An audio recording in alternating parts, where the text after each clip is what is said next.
Graad 7 wiskunde met juffrou Heidenreich.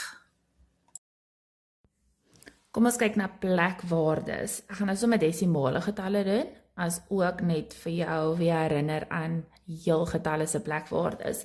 So wanneer ons die woordjie plek sien, dan dink ek altyd aan my huisie.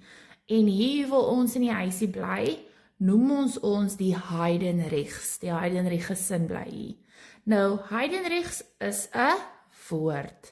So wanneer ek die plekwaarde van 'n syfer moet gee, gaan dit 'n woord wees wat ek skryf. Ok, so kom ons kyk gou-gou. Baie belangrik, ek vul altyd gou-gou my plekwaardetjies in.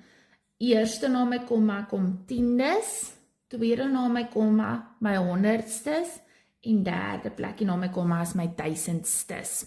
So in hierdie geval is 3 geonderstreep en 3 lê onder die plekwaarde van die honderdstes.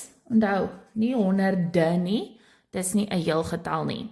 Ok, nou help dit my sommer met die volgende enetjie. Die een lê onder die plekwaarde van die tiendes. En laastens die 3 wat geonderstreep is, lê onder die plekwaarde van die duisendstes.